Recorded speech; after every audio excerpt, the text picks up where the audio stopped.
Hi, this is Jim and welcome back to my YouTube channel. At ito na nga post kagabi, ayan ang kumpletong almost complete list ng mga stars ng Pulang Araw this 2024 on GMA Prime. Ano ang kwento ng kagitingan ng pamilya mo? And that will be on June, guys. Next, ito post ni Barbie Fortesa at saka ni Miss Joy Marcelo and Annette Gosson Valdez, secret meeting daw with Barbie Fortesa. Hala, ano kaya to, guys? Next naman ay post ni Barbie Fortesa at sa sobrang pagod niya kagabi ay kumain siya sa labas. Sabi niya, what a day, sabi ni Barbie Fortesa ng ganon. At yan nga, bumili siya ng pink berry at mukhang siya, sushi. At meron na naman ako naalala na ginagaya ng style ng pagpipicture. Si Asungot na naman. So, mukhang magandang impluensya sa kanya si Asungot. Kahit na parang iniinis niya si Asungot, eh, at least meron mga gandang post si Barbie Fortesa, diba? May nakuha rin siya maganda dun sa babaeng yun. At next naman ay post ni Ellis Katrina kagabi. Ayan na nga, mga behind the scenes nung pictorial yesterday nila Barbie at David for that kind of love. Grabe, no? Grabe, I really love this picture. Ang cute nila, no? Grabe. Sobrang bagay talaga. At next naman ay ito rin. Same picture but from a different angle. Ito, the beautiful Barbie Fortesa in red. Next naman ay yung inaayusan si Barbie ni Nay Fatima. At ito si David naka-cellphone naman habang inaayusan. At ito, more pictures of Barbie and David. Ay, sana colored to, no? At ito, another behind the scenes nga. Let's watch this.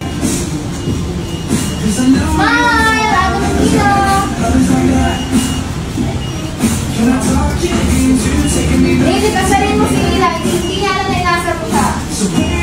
Yan! Keep going! Hindi niya na-inis ka. At next naman ay post ng artdesign.ph na nare-post ni David. Mukhang nag-order siya ng picture frame para sa bago niyang condo. Let's watch this. At ito na nga yung video, guys. So, yun na nga. Order yata ng maraming photo frames or portraits of David. At napakarami nun, no? Parang more than 10 yata. Diyan ang mga pinaksan niya. At yun. O, diba? So, I'm not sure kung regalo yan or in order or something. Pero ang dami niya kung regalo yan, diba? So, mukhang i-display niya sa bahay niya. At yan ang o, diba? Ano yung kasi yun eh? Multiple pictures ni David sa iba-ibang magazine and stuff na pinagsama sa ginawang collage. At next naman ay post ni Tita Ami Fortesa sa kanyang TikTok account. Ayan na nga si Barbie Fortesa with actor Jisoo. Yan nga yung sa Strong Girl Gubong Soon. Let's watch this. Ayan na nga with the very handsome Jisoo, Korean actor or K-drama actor, nagpunta sa Pilipinas. Hello, Mami Ami. Mahal kita. Happy Mother's Day. Ay wow, signed magazine ni Jisoo, di ba? Grabe. Jisoo Homecoming. Next naman ay post ni Isabel Bulatao sa kanyang Tale of Sadness. Kung kung pa-follow niyo siya sa Instagram, i-invite ka niya sa Tale of Sadness niya. At ito ko nakuha yun. Sabi niya, yung picture ni David at ni Barbie kahapon ay taken from her phone. So mukhang nilinaw niya ito para hindi isipin ng mga tao na kinuha ni David to sa kanyang cellphone. Para walang issue kay Asungot siguro na mukha magselos. Next ay post sa Instagram story ni James Decalco with a fan. Sabi nga, "Pogi so much, James Decalco." O yun na nga, love pouty lips. Super red. At napaka-cute. Next naman ay post ng Philippine Entertainment. May article sila about that kind of love.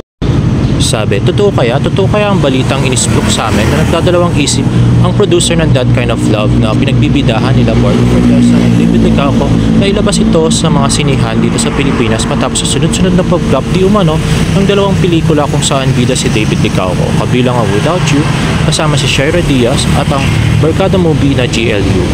At napansin rin nito na pagkatapos ng huge success ng Maria Clara at Ibarra ay hindi na kasing init ang pagtanggap ng audience sa Barda sa follow-up series nilang Maging Sino Ka Man. Hindi nga raw ito nag-number 1 sa Netflix nung nag-premiere to. Abangan lang natin ang latest updates tungkol dito. Samantala, ongoing pa rin ang taping ng Barda sa Pulang Araw. Actually, kasalanan din ng producers to. Ba't di kasi nila pala agad pinalabas? Dapat nun pa nila pinalabas to nung shoot, di ba? Sikat-sikatan ng ano nun. Ang Barda, di ba? Grabe. Di sana ang daming kinita nito. Ay, nako. Oksay niya. Next ay nirepost ni Tita Amy Fortesa. Isa tong magandang paya para kay David Licao at saka kay Barbie Fortesa. Let's watch this. How would you feel if someone said they can tell how much you love yourself by the partner that you've chosen? Okay, yes, kind of a strange thing to say in most cases, but think about it for a second. Would that be a compliment or an insult? Would that statement make you proud? Proud of the love that you've chosen and the treatment that you've accepted? See, when it comes down to it, we accept the love that we think we deserve. So if you're realizing that you might deserve more, you can decide right here, right now, to stop settling for less. Ayan na nga. So, I think very applicable to, lalong-lalo na kay Barbie.